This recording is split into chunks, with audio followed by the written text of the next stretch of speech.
Open your eyes.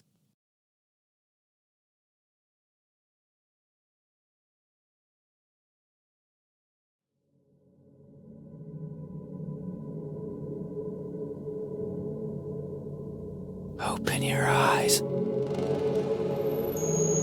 at me.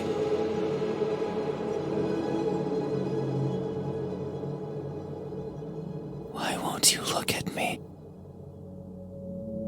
Where are your manners? If a stranger asks for help, is it right to ignore them? Is that how it is?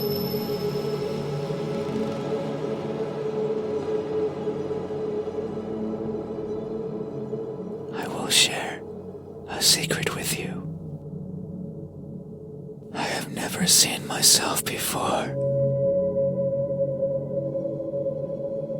I don't know if my face is ugly. I don't know the color of my skin. I don't know if I'm even here. That is why I need you to open your eyes, so you can tell me how I look. But I'm also shy, so I might hide the moment you do. You won't find me anywhere, and soon you will forget, like a faded dream. I know you're not asleep. You listen with those tiny ears of yours. They look so fragile. Like I could almost grab them.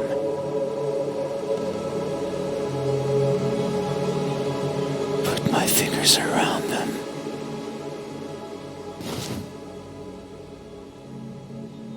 If I do, will you scream? Will I hear your voice?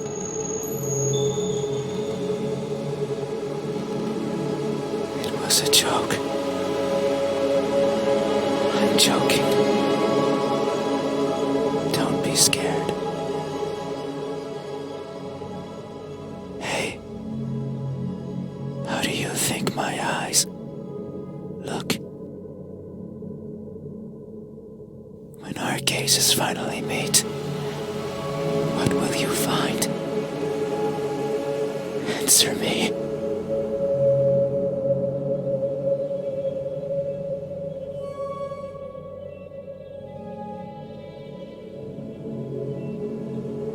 They look empty.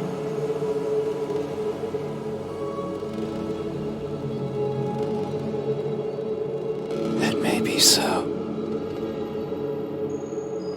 The eyes are the window to the soul. That's what someone told me long ago. They said that the soul was holy, bright, beautiful. Every person has one, both the good and the evil. But that person said I was the exception. That something like me couldn't possibly own something so holy, so bright, so beautiful. They looked inside of me, took a deep breath, and announced their conclusion with great fatigue. Their eyes that could see it all, couldn't find anything in there. I'm sure that if you were to cut me apart, not even blood would flow out, even if I felt it sometimes crawling through my veins. Maybe that's why I've never seen myself before, because I'm empty. But isn't that something to be grateful for? Because if I were to look and find nothing there, then surely I would feel disappointed. By not looking, I can ease myself of that pain.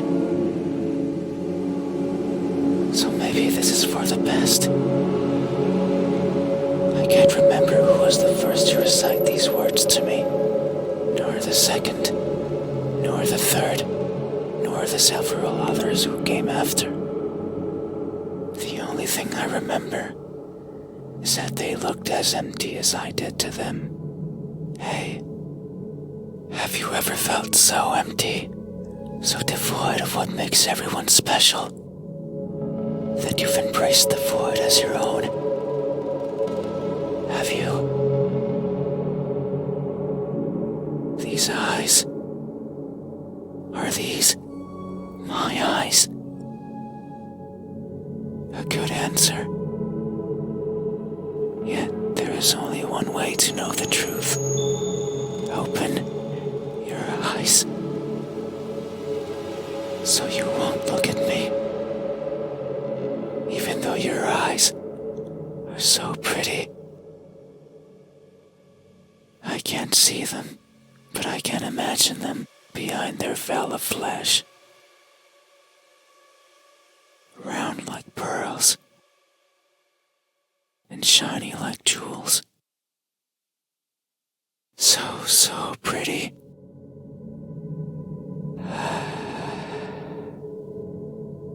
It's fine.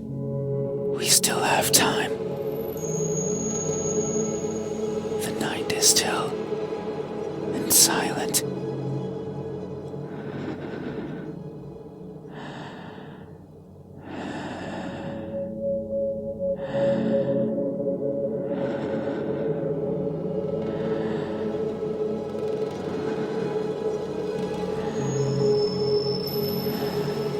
People are good at closing their doors.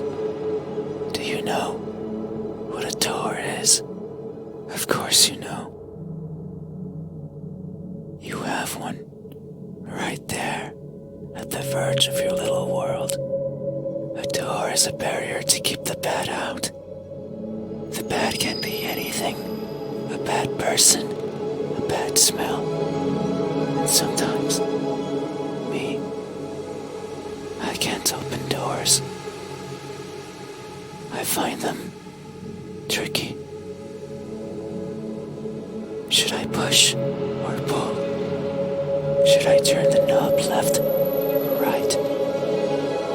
Should I try to take it off its hinges? Should I chip away at it, hoping it will fall apart? And what happens when it opens? Do I close it behind me? Do I keep it open? But that might be rude to the person who had it closed. But then, how do I get out? And what happens if the wind pushes it close? What then? So many options. So many things that could go wrong. Whenever I stand in front of a closed door, it paralyzes me. I stare at it for a long time and think of my excuses. Because that's all they are. What bothers me the most about closed doors is the idea they exist to keep me out. It fills me with the need to go in. So I search for a crevice or a window. Anything that might be open. Anything that might let me in. I'm not good with doors, but as long as there's a place where I can fit, then I can go in anywhere. Every night, I hop across the shadows of the streets. I'm careful so as to not be caught by the light. In my eternal search, I pick a place where to rest. I slip in and spend the night wherever is comfortable, without alerting anyone. Usually it's a cellar, an attic, anywhere with dust, with dirt. I feel at home there. But sometimes, just sometimes, an urge swells inside of me. The urge to be seen. So I search hard for a door that's open, for an entryway covered in darkness. is, and for someone to be at the other end, awake, as if expecting me, but you won't look at me, even though you had your door open for visitors. Why is that? Are you afraid? Do I scare you? No, that can't be it. We have been chatting for so long. You haven't chased me out. That means you welcome me. So I'm certain that if I were to reach out my hand,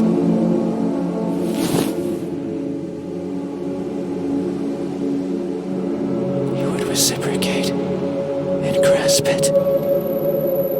I'm sure your hands are warm. So very warm. Because people are always warm. Hey, how do my hands look? When my warmth finally meets yours, how will it feel? Answer me.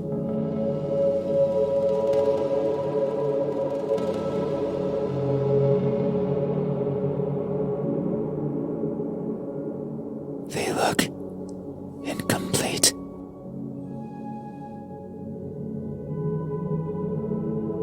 That may be so.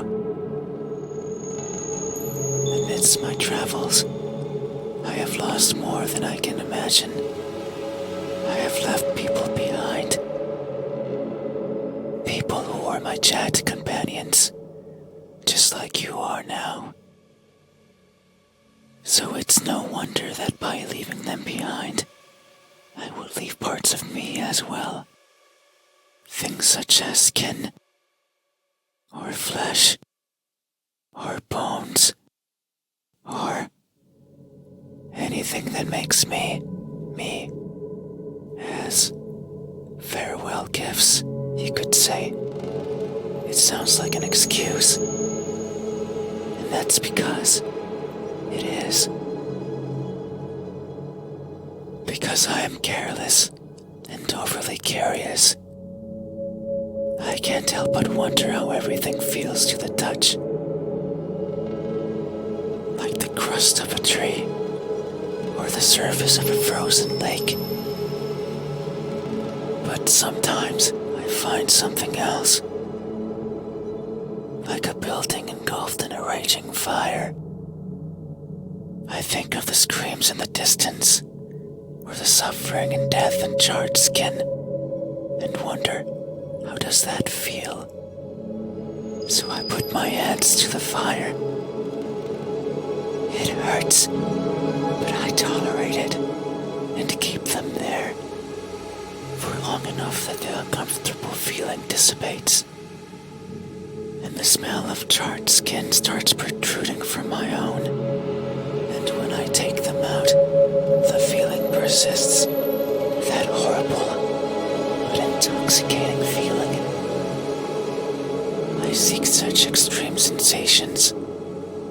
The edge of a knife sometimes provides it. Other times, the fangs of a beast.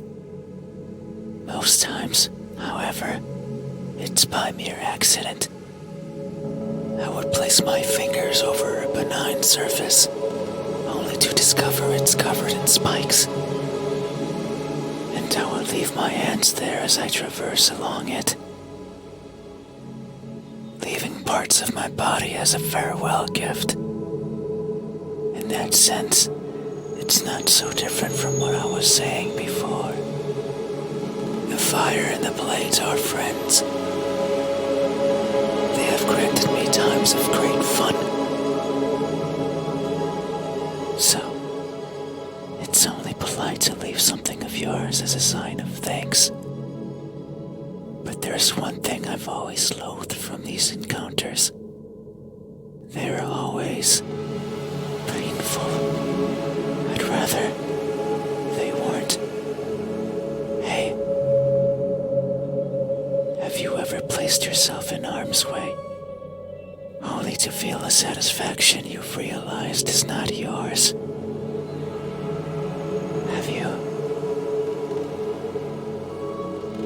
these hands?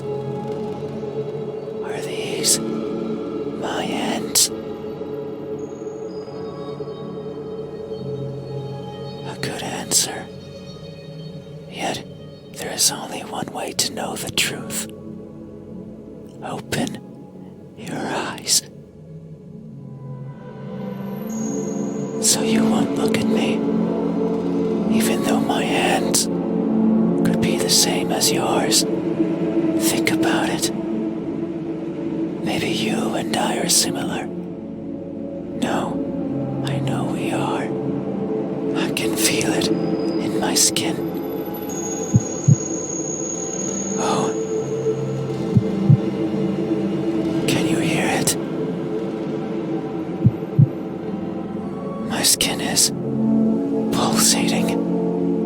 It has been long since this happened. It's a sign of my innermost emotions flowing out. I wander the world, wanting to be seen. I'll be satisfied as long as someone tells me how I look. But it's not like anyone will do.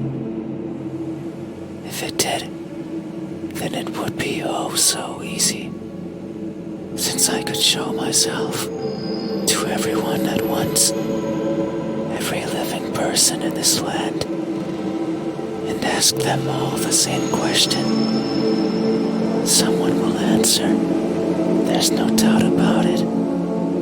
But it might not be the answer I wish for, since I don't want to be judged. I don't want to be perceived as something I'm not. It scares me. That is why, when someone is on the verge of looking at me, I shy away. I hide, fading into the dark. But you might be different. If it's you, it might be possible to stand still, if only for a second. That way you can help me, and we can both be fulfilled. Just thinking about it, it makes me feel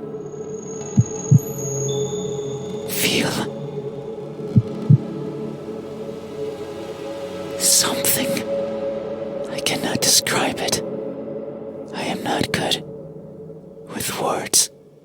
There was a person in my past who taught me to speak like a person.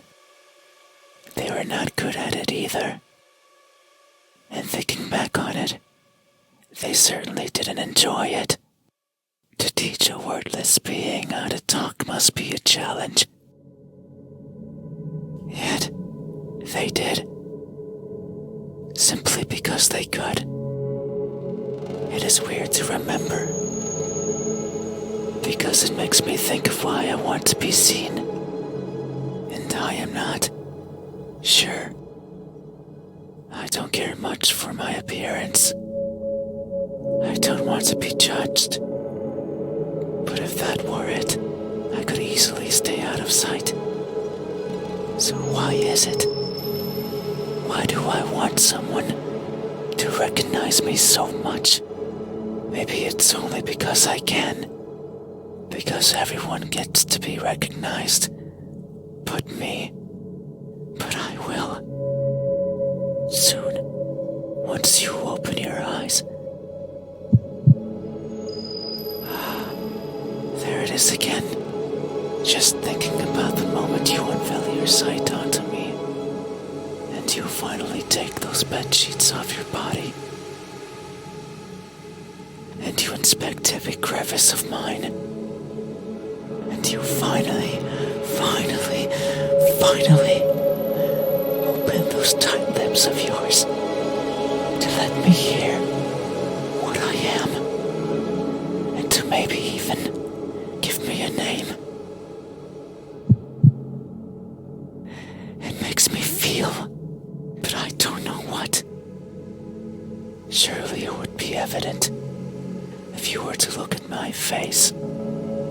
Hey, what does my expression look like when when that veil of uncertainty finally disappears, what will we convey to each other?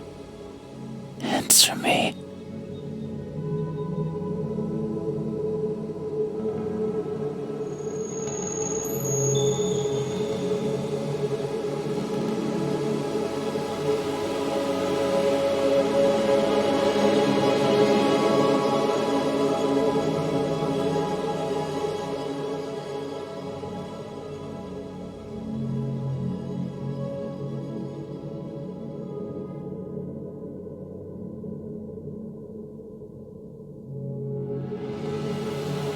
Motionless stare.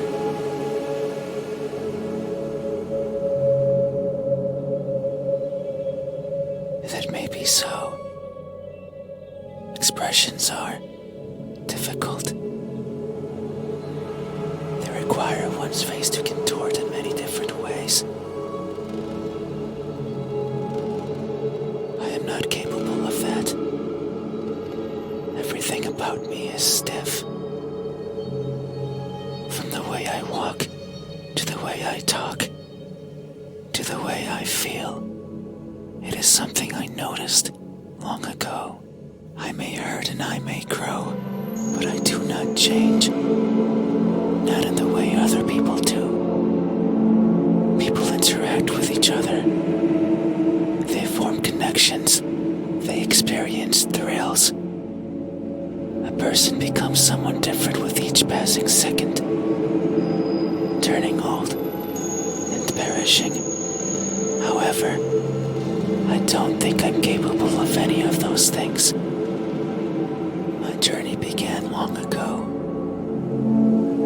Longer than any person has ever journeyed. And in my life, I have seen others born and die. Born and die.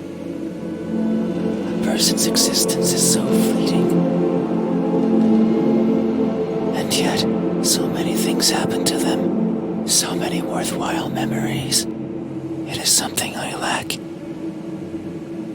Were I to write a book, I could not fill a single page.